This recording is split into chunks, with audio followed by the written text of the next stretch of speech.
Bueno, entonces yo creo que vamos a iniciar la clase.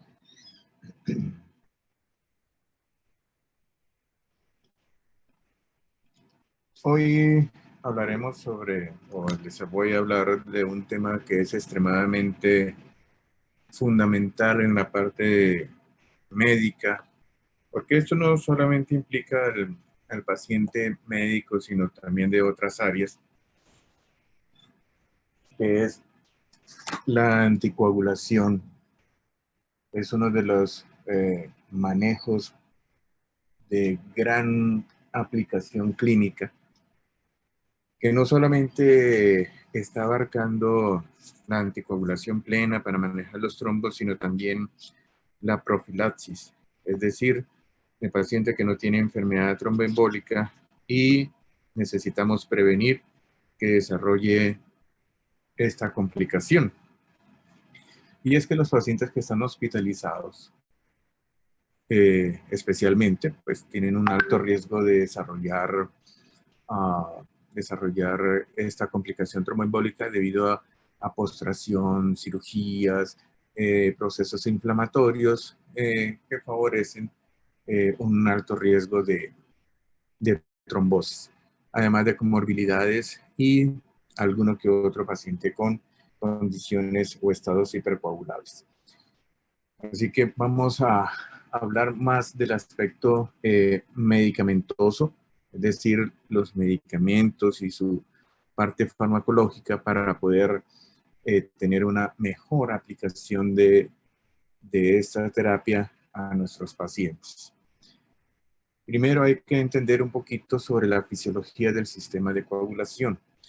Si fuera una cascada de la coagulación, sería de lo más sencillo de entender y de aplicar en la práctica clínica. Pero no es así porque esto abarca muchos elementos entre los que se encuentra el endotelio, las células que están en la sangre como las plaquetas, los monocitos eh, y otras que favorecen la expresión de los fosfolípidos en lo que se anclan estos factores de la coagulación y su desarrollo posterior de las reacciones enzimáticas para el desarrollo o la aparición de la fibrina a partir del fibrinógeno y obviamente a la vez van ocurriendo otros fenómenos simultáneos como es la anticoagulación endógena a través de la proteína C especialmente y la proteína S. Y obviamente otro sistema que es el fibrinolítico, que eso lo abarcaremos en otra conferencia. Todo parte de una lesión endotelial y tenemos dos formas para desarrollar el trombo en condiciones fisiológicas. La principal o la vía primaria es la vía extrínseca, en la que se expone el factor tisular y se une al factor 7 activado que viene circulando en el torrente sanguíneo. Es el único factor de la coagulación que está activo del sistema de la coagulación. No desencadena ninguna reacción si no está expresado o no está a la vista el factor tisular. Y junto con las membranas celulares y el calcio, desarrolla entonces la vía de la tenaza extrínseca, que en últimas va a favorecer a llegar a la vía común donde está el desarrollo de la protrombinasa y favorece el desarrollo ya del factor 2A de pasar el fibrinógeno a fibrina. Eso se entrelaza y el factor 13 favorece ese entrelazamiento que sea más estable, más fortalecido y evita que entonces el paciente sangre. La otra vía o la vía secundaria intrínseca es activada por alguna superficie, no por un daño enteramente endotelial. Es, por ejemplo, cuando el paciente se lleva a circulación extracorpórea, sea por una hemodiálisis, por ejemplo, que es el ejemplo más común, pues esas y sistemas favorezca la activación de esta vía y desarrolle la vía tenaza intrínseca, que forma también en la vía común la protrombinasa, y el desarrollo de la fibrina a partir del fibrinógeno de este factor 2 activado. Esto es una interacción de varios elementos y todo está actuando a la vez. Por otro lado, se considera que si falta un factor de la coagulación de la vía intrínseca, tiene menos probabilidad que el paciente sangre. Para eso se hacen unas pruebas para estar seguro si es una deficiencia de factores o inhibidores, que cuando aparecen los inhibidores desarrolla entonces un estado hipercoagulable en el paciente. A diferencia de la vía primaria o la vía extrínseca, que si falta un factor de la coagulación, como la mayoría son de la vitamina K, de la vía vitamina K dependientes, entonces va a desarrollar hemorragias. Más adelante, pues, en otra conferencia hablaremos del sistema de fibrinolítico. Entonces tenemos múltiples aplicaciones de la anticoagulación, en la que la trombosis venosa profunda, la embolia pulmonar, la fibrilación auricular e incluso el ataque cerebrovascular se pueden beneficiar del tratamiento anticoagulante. Y por mucho tiempo hubo dos medicamentos, la heparina no fraccionada y la warfarina, como los únicos anticoagulantes, pero desde ya hace unos varios años han aparecido las heparinas de bajo peso molecular primero y posteriormente lo que ahora se llaman los anticoagulantes directos. Ya no llamarlos como nuevos anticoagulantes porque ya llevan muchos años ya circulando y es ampliamente conocidos en el medio y de gran aplicación ampliamente. Entonces, tenemos ya un gran repertorio de medicamentos que nos va a ayudar a manejar estos tipos de pacientes. La warfarina, hasta el momento pensábamos que en algún momento iba a ser reemplazada, pero a pesar de estos anticoagulantes directos, la warfarina sigue siendo indicación para ciertas condiciones en las que por ahora, sin estudios que demuestren eficacia y seguridad, los anticoagulantes directos trabajen mejor que warfarina, como son las válvulas mecánicas y las trombofilias o síndrome antifosfolípido. El primer medicamento o grupo de medicamentos que vamos a revisar es la heparina. Y tenemos dos tipos de heparina, la no fraccionada y la heparina de bajo peso molecular. La heparina de bajo peso molecular son varias y de ellas hay dos de gran importancia, tres de gran importancia de amplios estudios, como son la enoxaparina, la dalteparina y el fondaparinos. El fondaparinos es una heparina sintética y que se utiliza usualmente en pacientes que tienen trombocitopenia inducida por heparina, y es la alternativa en nuestro medio para poderla utilizar porque no va a desarrollar esta complicación.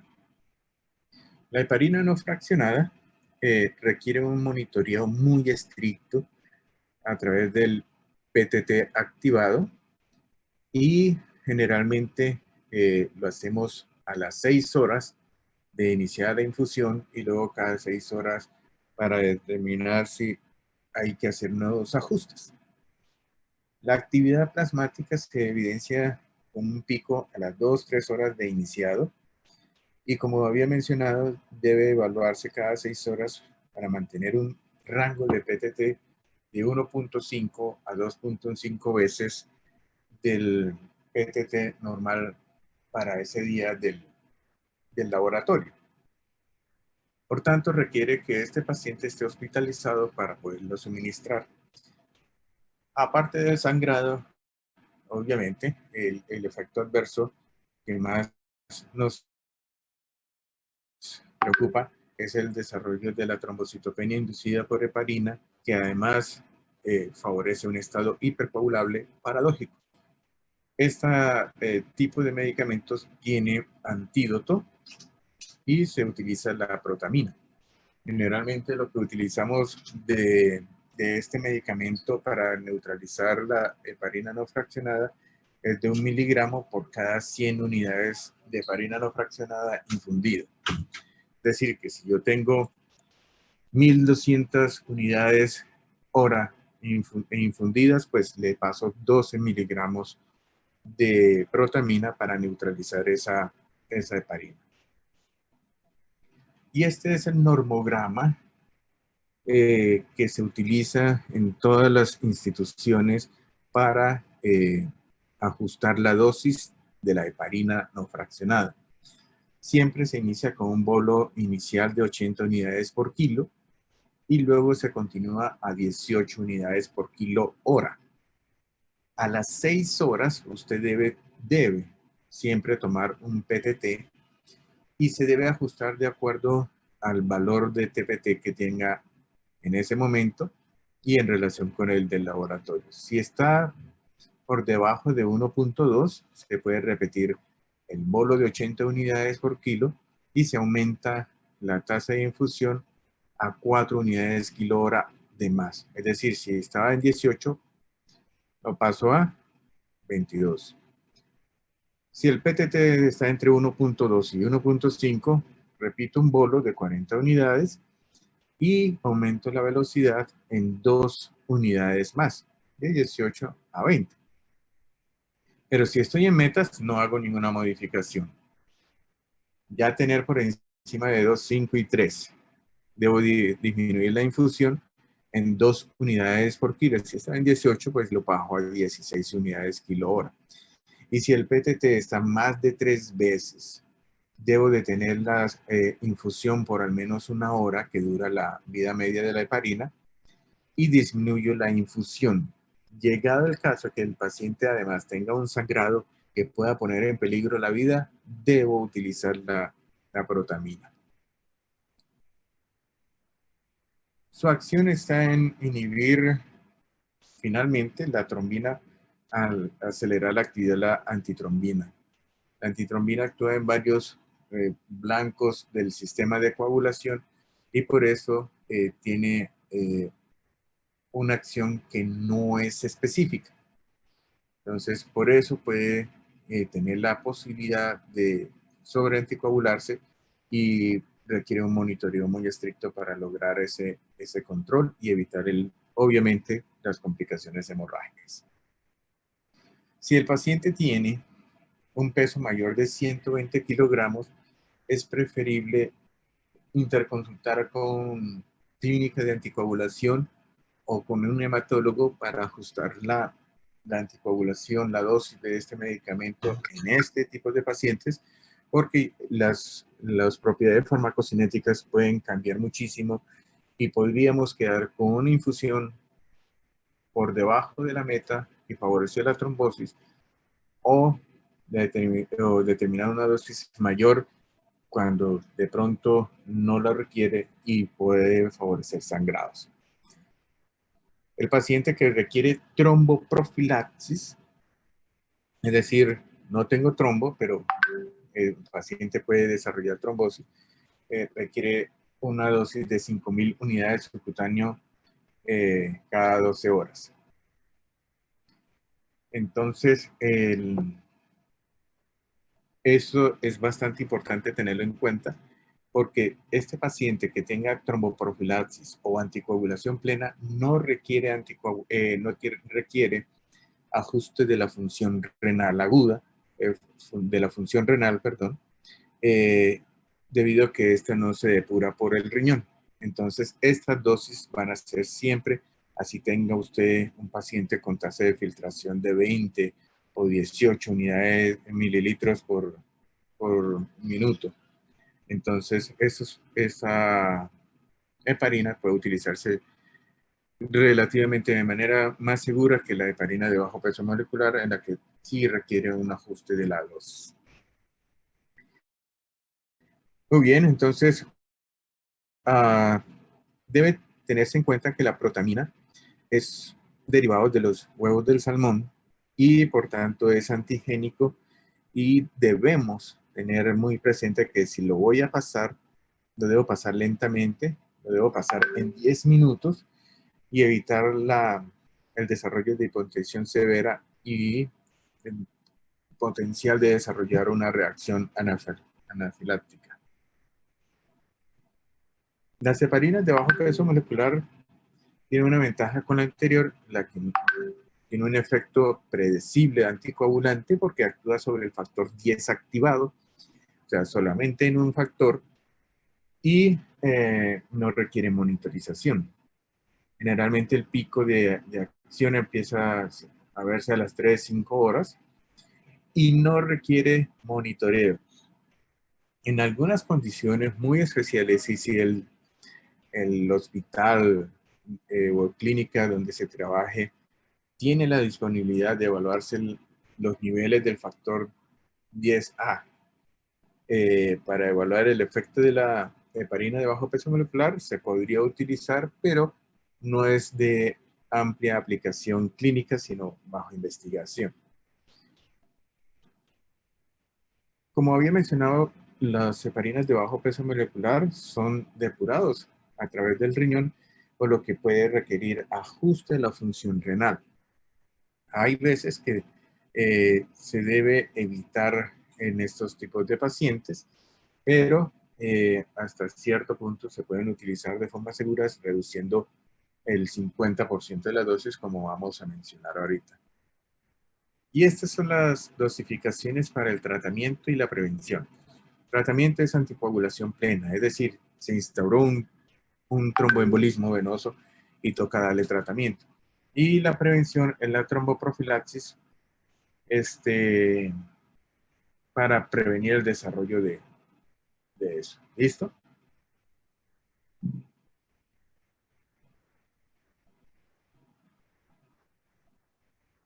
Muy bien. Entonces, en el tratamiento de la trombosis venosa eh, y en la terapia puente, más adelante le mencionaré de qué se trata la terapia puente. En los pacientes con función renal normal o tasa de filtración glomerular mayor de 30 mililitros por minuto, se debe dar 1 miligramo kilo cada 12 horas. Hay una opción de dar una dosis al día que es 1.5 miligramos subcutáneo día. Sin embargo, a pesar de que lo estén aplicando una sola vez al día, tiene un leve riesgo de sangrado comparado con la anterior. Pero si tengo una disfunción renal con tasa de filtración menor de 30 mililitros por minuto, le doy solamente 1 miligramo subcutáneo una vez al día.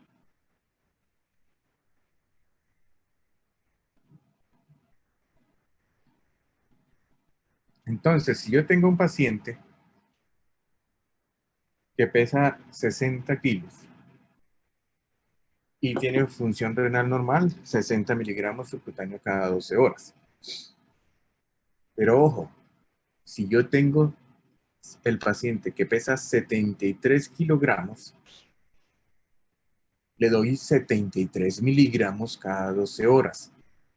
No 70, quitándole 3 miligramos para acercarlo a 0 o a 5, o sea, de 73, entonces le coloco 75 miligramos para que sea más fácil. No, tiene que ser el, la dosificación exacta de 1 miligramo subcutáneo cada 12 horas.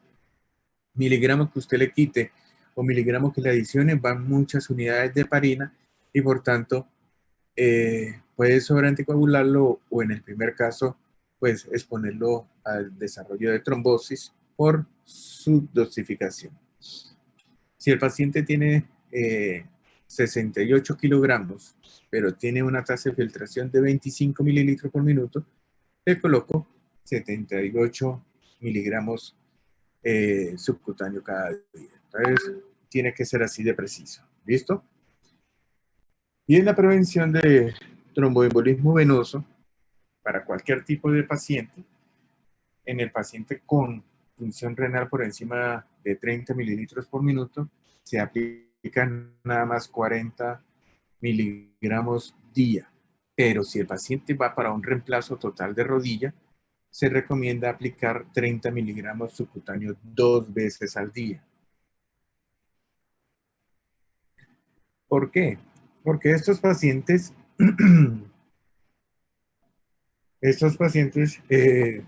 que van a reemplazo total de rodilla tienen un alto riesgo de desarrollar trombosis. Es quizá el factor de riesgo de tromboembolismo venoso que más riesgo tiene de desarrollarlo. Entonces, por eso la dosificación para ese tipo de paciente es esa. Y si tiene una disfunción renal con tasa de filtración menor de 30 mililitros por minuto, se da 20 miligramos día. Estas heparinas de bajo peso molecular, estamos acá hablando prácticamente de enoxaparina, que es la que más tiene estudios y ha sido aprobado para todo tipo de anticoagulación, incluyendo el paciente con cáncer, se puede dar de forma ambulatoria. Y aunque estas heparinas son seguras, hay que tener precaución porque igualmente puede desarrollar trombocitopenia inducida por heparinas, porque son derivados de la heparina no fraccionada. Entonces, debemos tener esa precaución, cuya complicación aparece hacia el cuarto o séptimo día de iniciado la anticoagulación o la profilaxis con estos dos tipos de medicamentos. Si llega a desarrollarse la trombocitopenia, pues se suspende la medicación, la trombocitopenia se resuelve, pero si debo estar anticoagulando al paciente, ondaparinos es la opción. Pero hay una gran controversia cuando requiere la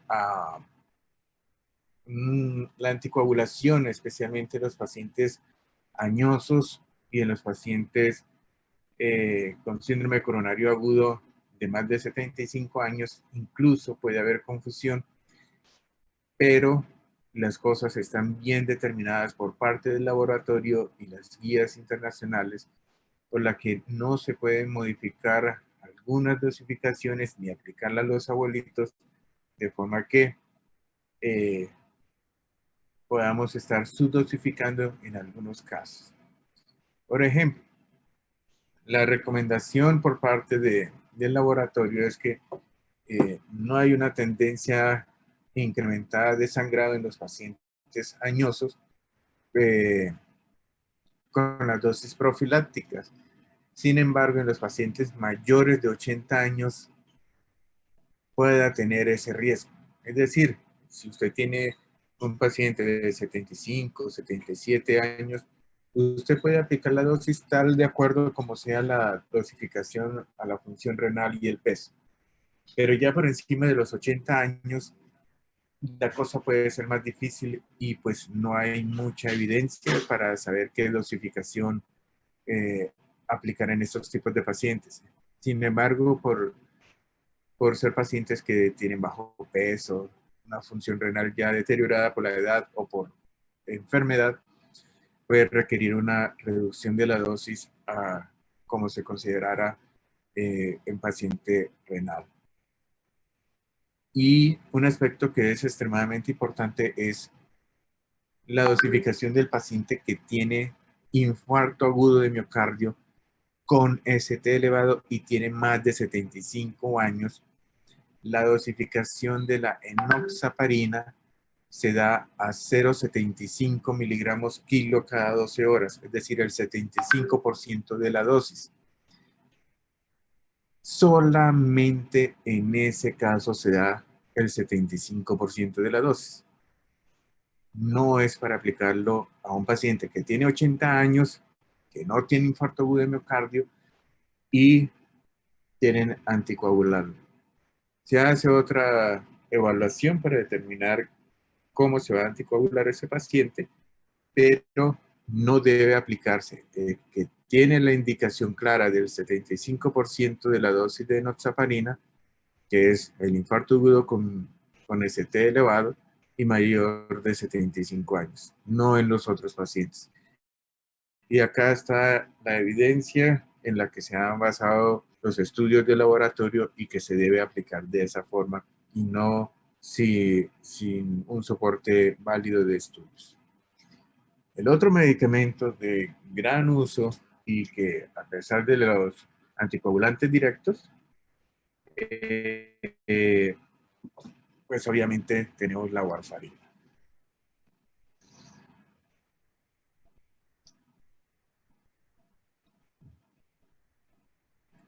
El nombre comercial es Coumadin, pero hay muchas marcas genéricas eh, que tienen la actividad de la warfarina.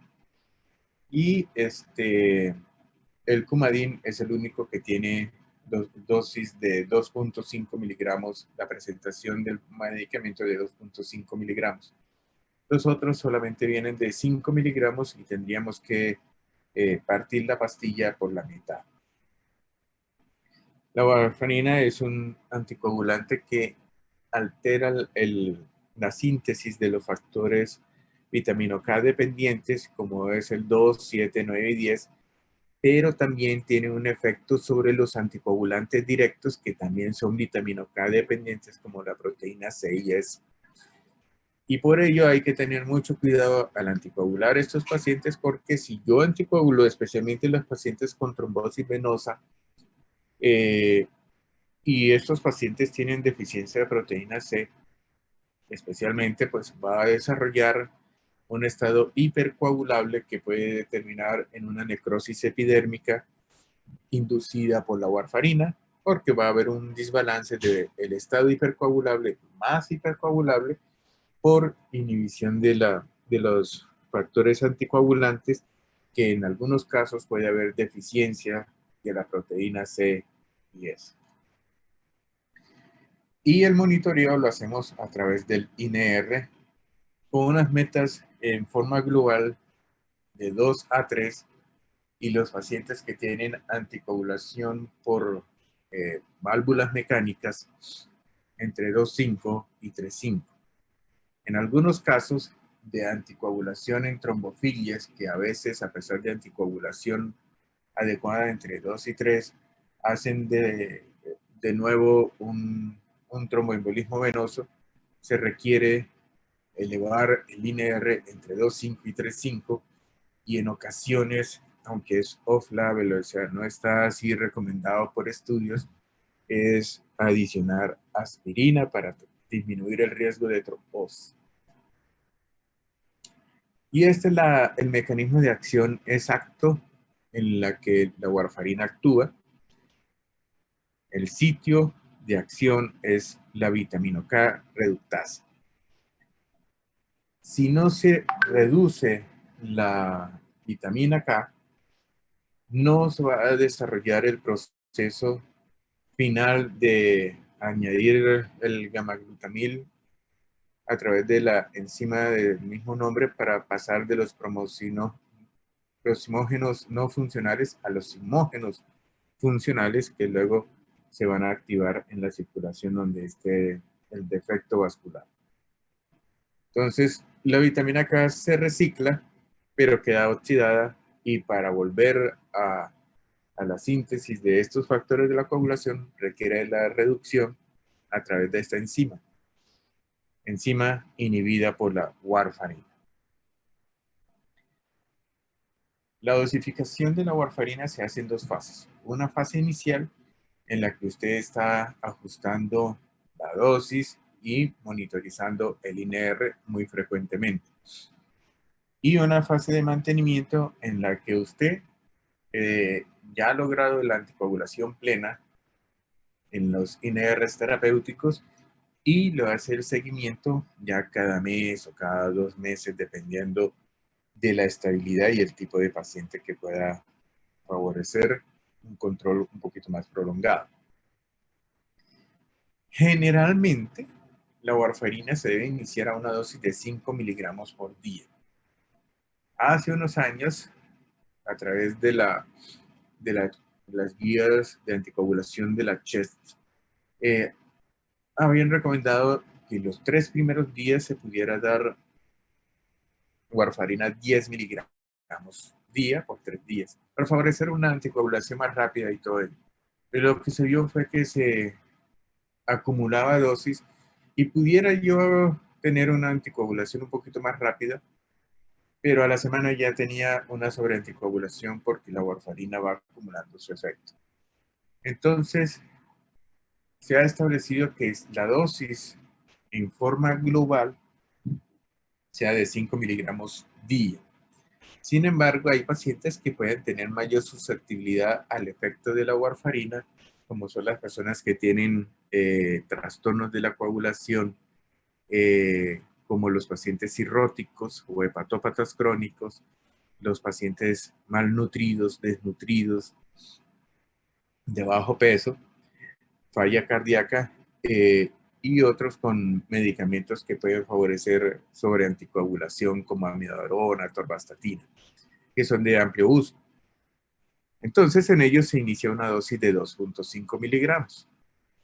Hacia el segundo o tercer día se hace el INR para evaluar cómo va la tendencia. Generalmente nosotros el INR por debajo de 1.3 es considerado normal y la idea es que más o menos esté en 1.3, 1.5 hacia el segundo o tercer día. Cuando yo veo que no se encuentra eso, sino que está todavía por debajo de ese valor, es posible que este paciente en algún momento, cuando ya nos toque ajustar la dosis, tengamos que subirle la dosificación, pero eso solamente se alcanza hacia el quinto día. El quinto día yo debo hacer un nuevo INR para lograr evidenciar que haya alcanzado la anticoagulación o los niveles de INR terapéuticos entre 2 y 3. Esto es debido a que las vidas medias de los factores de la coagulación tienen vidas medias muy diferentes. Entonces, requiere casi que doblar la vida media del factor 2, que es la protrombina, que tiene alrededor de 48 a 72 horas. Y como se requiere que disminuya la actividad por debajo del 30%, casi del 20% de estos factores de la coagulación, casi que dobla en la vida media. Entonces, por eso hacia el cuarto o quinto día se evalúa que ya esté anticoagulado y si es así, listo, no hay problema. Iniciamos la fase de mantenimiento. Pero si el paciente no ha logrado la anticoagulación en ese día, el cuarto o quinto día, yo sí puedo ajustar la dosis aumentándola. No puede ser que hacia el cuarto o quinto día se haya sobreanticoagulado y tengo que tomar las medidas que ahorita mencionaré para evitar la sobreanticoagulación que amenace la vida del paciente.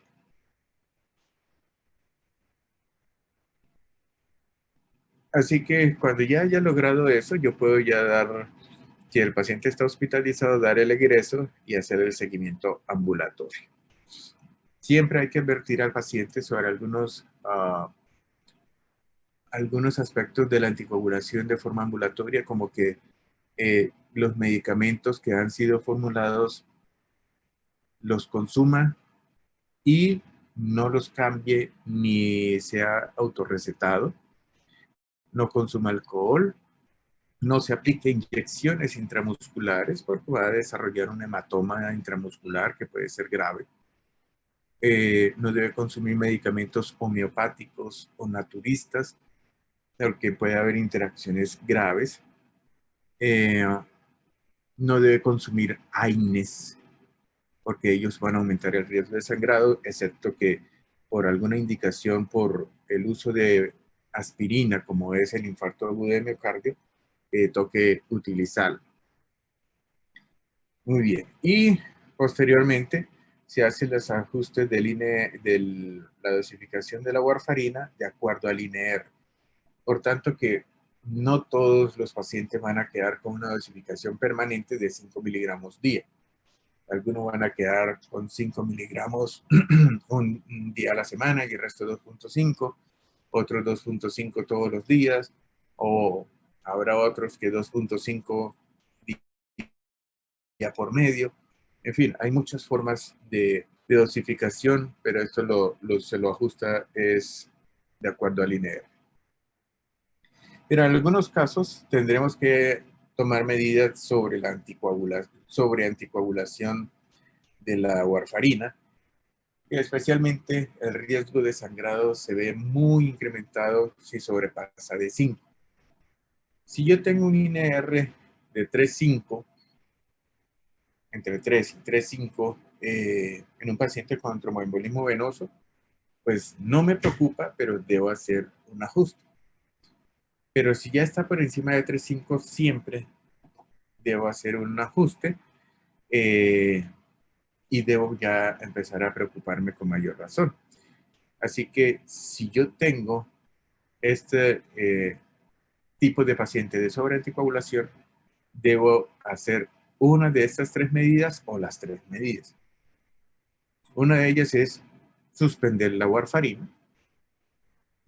La otra es la administración de vitamina K, sea oral o parenteral, o la infusión de plasma fresco o concentrado de protrombina. Si yo tengo un INR por encima de 4.5 hasta 10, pero el paciente no ha sangrado, puede ser necesario solamente la suspensión de 1 o 2 dosis de warfarina y debo estar monitorizando el INR periódicamente, cada 12 horas o cada día. Pero si el paciente no ha sangrado, está entre 4, 5 y 10, pero está con riesgo incrementado de sangrar, pues yo puedo, aparte de suspender la warfarina, administrar una dosis de vitamina K no muy alta, de alrededor de 2.5 miligramos en el día, y se hace la evaluación a las 6 horas. Si el INR es mayor de 10, pero no tengo sangrado o no tengo un sangrado significativo como una epistaxis autolimitada, debo suspender la warfarina, obviamente, y debo dar vitamina K entre 2.5 a 5 miligramos para que vaya el INR cayendo hacia las 24 o 48 horas, cuando el INR es mayor de 10. Pero cuando el INR, sea que tenga, pero tengo un sangrado que amenaza la vida del paciente o es significativo, debo pasarle plasma fresco y darle vitamina K. ¿Qué es un sangrado importante? Hemorragias de vías digestivas altas, bajas, hematuria y especialmente que anemice en 2 gramos, o sea, baje la hemoglobina en 2 gramos por decilitro. Eso habla del basal, eso habla de una anemia, de un sangrado importante. Y el otro es la hemorragia intracraneal. Entonces, esos pacientes requieren la aplicación de plasma fresco y aplicación de vitamina K. Muchas veces la aplicación de vitamina K es de 10 miligramos una vez al día usualmente, pero puede requerir 2 dosis. ¿Por qué debe darse plasma fresco y vitamina K? Porque cuando yo doy plasma fresco voy a actuar rápidamente para controlar el sangrado. Y estos factores de la coagulación que están en el plasma fresco tiene una vida media de 6 horas. O sea que a las 6 horas ya no tengo más. Y para que pase el efecto de la warfarina, pues obviamente puede requerir más tiempo y otra vez estar sobreanticoagulado y sangrar nuevamente. Por eso doy vitamina K, para que a la vez que yo voy dando vitamina K, factores vitamina K dependientes, activos, listos para trabajar, voy ayudando a revertir la warfarina y me vaya sintetizando los factores de coagulación para que cuando pase esa vida media de plasma fresco, yo ya tenga factores de coagulación listos para revertir la anticoagulación. Como había mencionado, ya la idea es no mencionarlos como nuevos anticoagulantes, sino anticoagulantes directos. Tenemos 3 en el mercado que son Napid-Saban, el Iquis es su nombre comercial, Xarelto, y Dabigatran, que es Pradax. Tiene diferentes tipos de presentación para los diferentes propósitos y ajustes según la función renal, peso y edad del paciente. Están los inhibidores directos de la trombina, que es Dabigatran, que inhibe exactamente la trombina, sea esté libre o la fibrina ya unida a la trombina. Sin embargo, el dabigatran es un profármaco, requiere de esterasas plasmáticas para que se vuelva activa y es la única que en Colombia tiene el antídoto, que es el idarucizumab. Se aplica 5 gramos vía intravenosa en 2 dosis separadas, una dosis de 2.5 gramos inicial y a los 15 minutos los otros 2.5 gramos. Esa se puede utilizar cuando haya sobreanticoagulación o yo necesito que el paciente requiera una cirugía urgente para evitar el sangrado intraoperatorio. Los inhibidores selectivos del factor 10 activado, pues está el Rivaroxaban y el Apixaban, y en otros países está el Edoxaban. Y esos son los parámetros farmacocinéticos muy importantes tenerlos en cuenta porque de ello depende muchas veces la dosificación y de pronto medidas para evitar la sobreanticoagulación y otros aspectos para mejorar la actividad. Dabigatran tiene una biodisponibilidad muy baja, mientras que los otros tienen una biodisponibilidad muy buena, pero Rivaroxaban mejora su biodisponibilidad con los alimentos a casi 100%. Por eso se prefiere que el Rivaroxaban se consuma con una comida. Generalmente escogemos a la hora del almuerzo. El único que es profármaco es Dabigatran y la depuración renal es variable entre ellos, pero el que más requiere ajuste de la función renal es Dabigatran. El Apixaban y Rivaroxaban se pueden dar en tasas de filtración glomerular de hasta 15 mililitros por minuto, mientras que Dabigatran no se puede dar si tiene menos de 30 mililitros por minuto. El único fármaco que tiene una muy baja unión a proteínas es el Dabigatran. Así que una opción para disminuir la actividad del Dabigatran y la sobreanticoagulación es la hemodiálisis. Mientras que el Rivaroxaban es el que más se une a proteínas y por tanto estos medicamentos no son removidos por diálisis. La absorción, pues como había mencionado, pues se absorbe mejor el Rivaroxaban con los alimentos y las vidas medias pues son variables y eso hace que tenga la posibilidad de darlo 1 o 2 veces al día. ¿Puedo utilizar los anticoagulantes directos en el paciente con hepatopatía crónica? Sí, pero teniendo en cuenta algunos parámetros que son prácticamente que es la encefalopatía, citis bilirrubina, albúmina INR y calcularlo a través del Child-Pugh.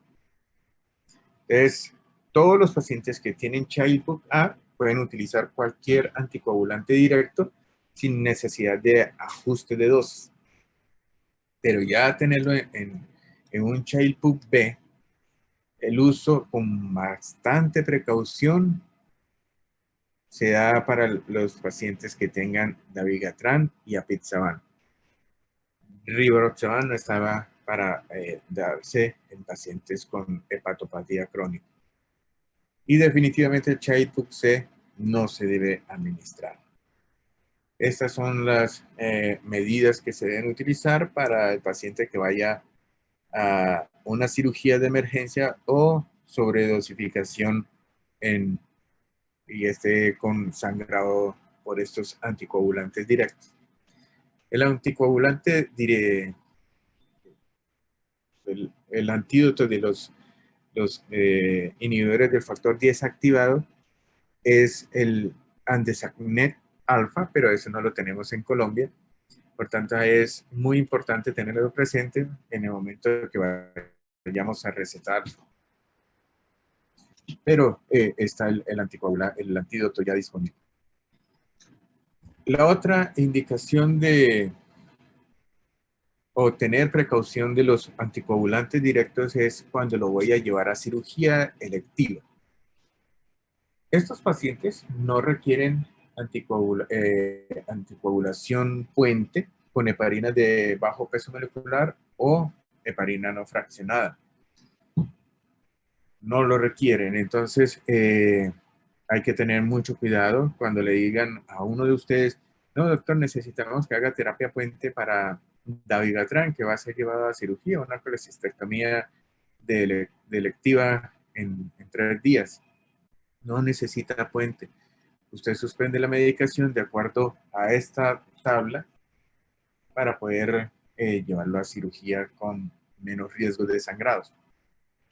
Pero debo tener en cuenta cuál es la tasa de filtración glomerular para saber por cuánto tiempo yo debo suspender la anticoagulación. Y eso tiene mayor dificultad con dabigatran porque dependiendo del riesgo de sangrado y de acuerdo a la tasa de filtración glomerular, yo puedo suspenderlo con 24, 48, 36, 72 o hasta 96 horas. Mientras que los inhibidores directos del factor 10 activado, si es de bajo riesgo, pues suspendo 24 horas al menos estos medicamentos, y si es de alto riesgo, más de 48 horas. Y si la tasa de filtración glomerular se va reduciendo al punto de 15 a 29 mililitros por minuto y es de bajo riesgo, requiero al menos 36 horas. Así que esta tabla es muy importante, tenerla muy presente. Incluso a veces es necesario consultarla en la página o llevarla en alguna parte para poderse uno acordar, porque uno no se lo aprende y se lo lleva uno mentalmente fácilmente. Y esto es lo mismo, pero con las pastillitas. El día de la cirugía y toda esa cosa para que ustedes sepan cuándo se debe suspender y cuándo reiniciar. Generalmente se reinicia a las 24 horas, pero en algunos casos cuando el riesgo de sangrado es bajo y la indicación de la anticoagulación, o sea, el evento trombótico es muy importante todavía, se considera que más o menos la idea es iniciar a las 6 horas mínimo después de la cirugía. Pero eso es aplicable solamente si el riesgo es menor. Ahorita vemos qué tipo de procedimientos son riesgos menores de eso. Y los de bajo riesgo empezaríamos 12 horas después. Los pacientes de alto riesgo puede requerir 24 y hasta casi 48 horas el reinicio de esta medicación. Y en esos casos puede dar tromboprofilaxis más no terapia puente. Estas son la clasificación de los tipos de procedimientos de menor riesgo de sangrado, bajo riesgo de sangrado y alto riesgo de sangrado. Y aparte están las de muy alto riesgo de sangrado, pero a la vez riesgo cardioembólico bastante alto. Entonces, por ejemplo, el paciente que tiene una cirugía menor, están las intervenciones dentales de hasta 3 dientes, las cirugías de encías, drenaje de accesos, implantes de dientes, una cirugía de catarata o glaucoma, la endoscopia sin biopsia o resección de pólipos, por ejemplo, y cirugías superficiales, una resección cutánea, generalmente son las que más están asociadas a eso.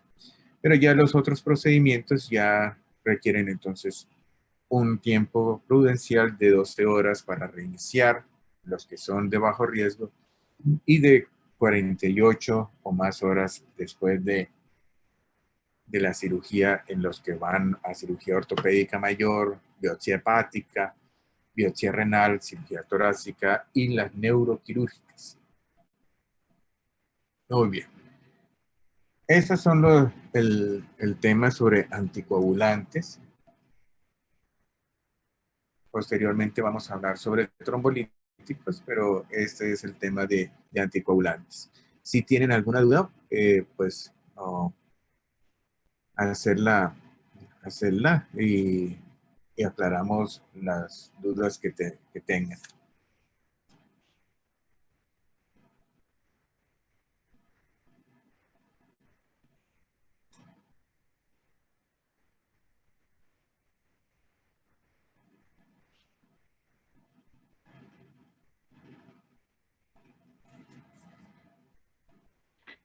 Doctor, habla el doctor Quintero. Tal vez hacer la recomendación de que uno no debe empezar directamente una anticoagulación con warfarina, directamente sin previamente haber dado una fase de heparina, ¿no? Para evitar Sí, señor. problemas trombóticos paradójicos. Y eso es algo que yo recalco en los estudiantes que pasan con mi rotación. Y aquí para todos, todo paciente que vaya a ser anticoagulado con warfarina requiere, y especialmente cuando es trombosis venosa profunda o válvulas mecánicas, debe iniciarse con heparina primero y a las 24 48 horas después iniciar la warfarina.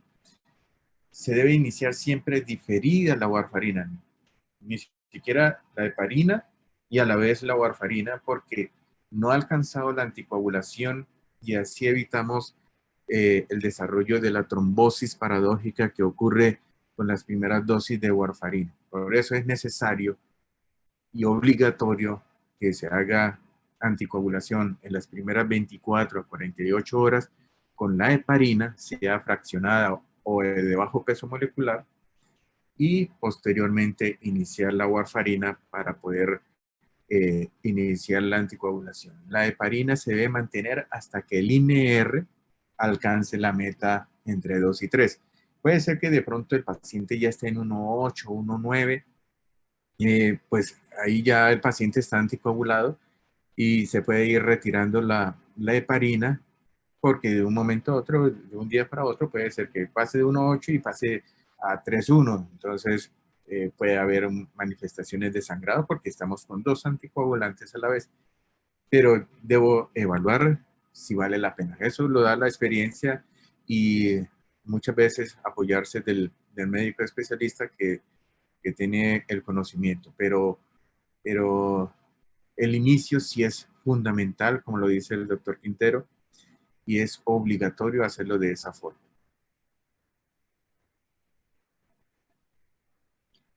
Un aspecto también que de pronto se me olvidó mencionarles es que cuando yo voy a reiniciar la warfarina, después de haber pasado por la sobreanticoagulación con warfarina, debo iniciar una dosis menor.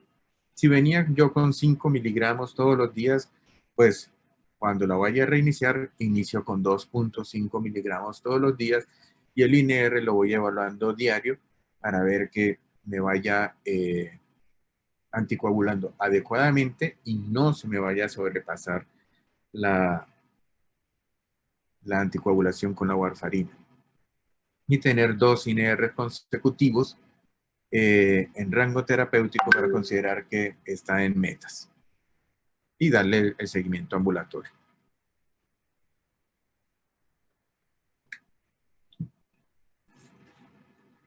Doctor, la otra recomendación para los estudiantes es que escoger al paciente para anticoagularlo es una cosa supremamente importante. Mejor dicho, descartarle los factores de riesgo, porque no hay nada tan desagradable como empezar una anticoagulación y a los días, a las semanas, llegue el paciente con una hemorragia cerebral o una hemorragia gastrointestinal. Y obviamente pudo haber sido un descuido, llamémoslo así, si no se han observado todas las condiciones de anticoagulación del paciente. Entonces, yo siempre le decía a los estudiantes que con la anticoagulación le está haciendo uno un cambio en el cual le está dando una droga para favorecerlo, pero les está sometiendo a un riesgo si no escoge bien el tipo de paciente, ¿no? Sí, Entonces, señor. eso es supremamente importante recalcarlo, porque hay accidentes y el paciente se le puede hasta morir a uno en un accidente de anticoagulación. Entonces, vale la pena para ellos ese comentario adicional. Sí. Eh, por eso es importante cuando yo voy a iniciar anticoagulación, tener exactamente el peso del paciente, saber qué edad tiene el paciente y la función renal.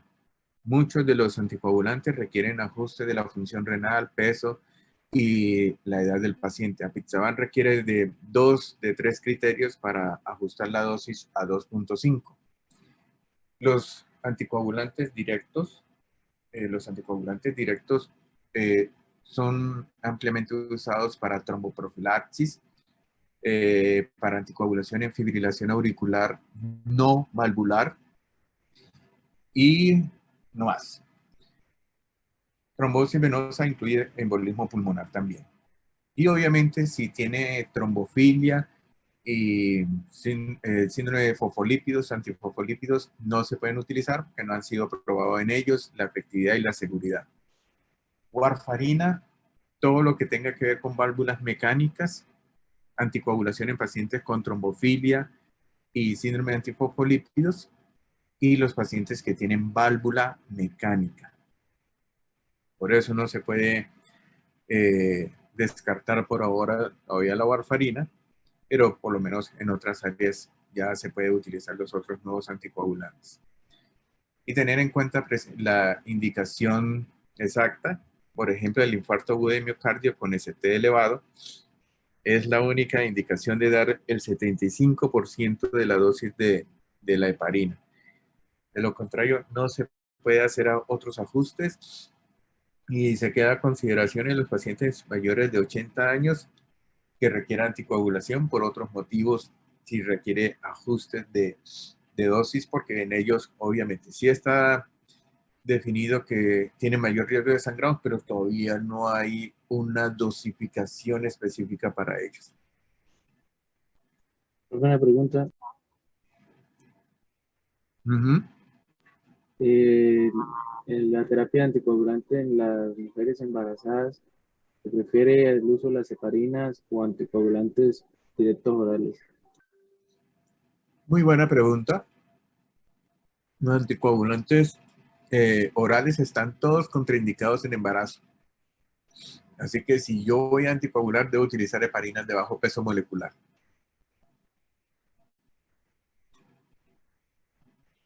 El otro aspecto, y disculpe, doctor, que esté tan metido, es la situación contraria al riesgo de que el paciente se sobreanticoagule, el paciente que se hipocoagule por alguna razón. Hay que advertirle al paciente anticoagulado que en caso de que vaya a otro colega con alguna otra molestia, le advierta que está anticoagulado. ¿Por qué? Porque son muchísimas las interacciones farmacológicas que hacen que la actividad de los anticoagulantes, especialmente de la warfarina, inhiba la acción de la droga o la potencialice inclusive. Entonces esa interacción farmacológica es muy importante.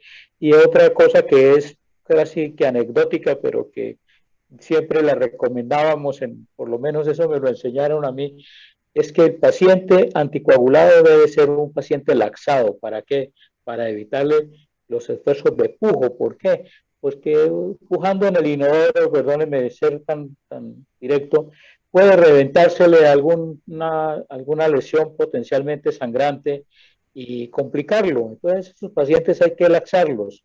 Lo otro es que hay que, en la dieta, las verduras tienen fitomenadiona y la fitomenadiona es vitamina K y la vitamina K es el antídoto, digamos, para antagonizar el efecto de la sobreanticoagulación por heparina, por warfarina, perdón. Entonces, la dieta rica en verduras en exceso no es conveniente para el paciente con warfarina porque tiene vitamina K. Y lo otro, evitarle las actividades de riesgo para cortarse, ¿no? Entonces, el que maneja un machete diariamente o el que maneja herramientas peligrosas, el que hace deportes de golpe, los deportes bruscos, los deportes de esfuerzo, etcétera, etcétera. Hay que advertirles que pudiera tener ciertas limitaciones para ese tipo de actividad. Sí, Una última cosa. Es que tengo entendido por las lecturas que cuando se usa la terapia, digamos, con antiplaquetarios y hay riesgo de hemorragias digestivas, casi siempre se usa concomitantemente, digamos, los inhibidores de bomba de protones.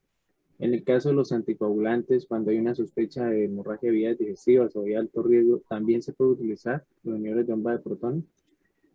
sí, incluso en los pacientes abuelitos son los que más, en los que más se recomienda eso. Pero obviamente hay que evaluar los antecedentes del paciente para poder definir el uso de estos medicamentos.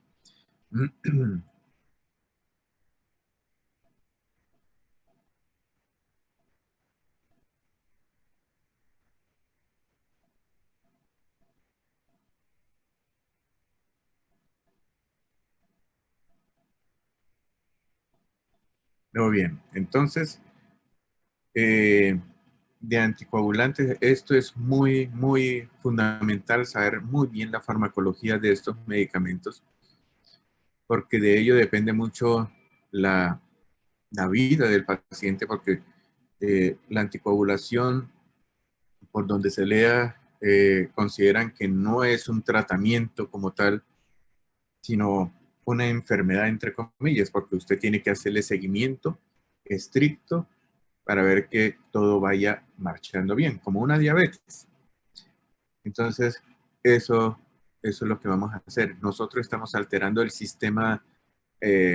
el sistema de coagulación normal para poder tener un beneficio para el paciente y por tanto todo lo que se altere fisiológicamente es una enfermedad. Por eso la anticoagulación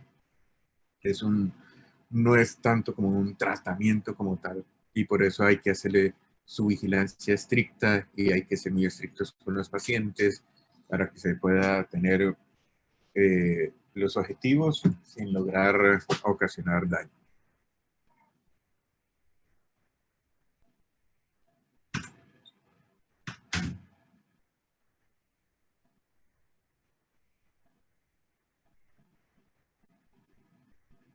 Muy bien.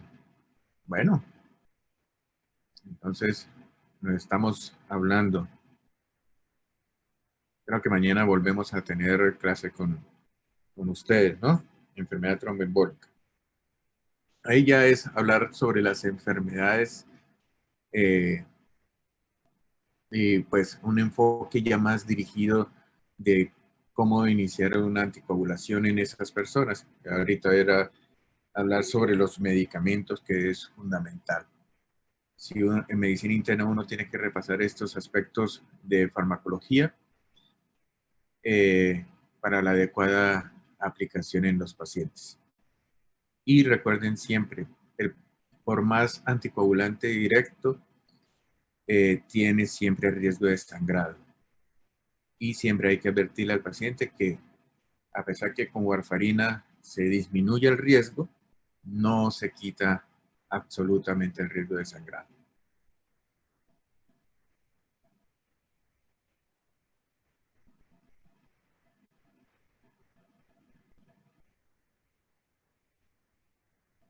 Muy bien, que tengan buena tarde.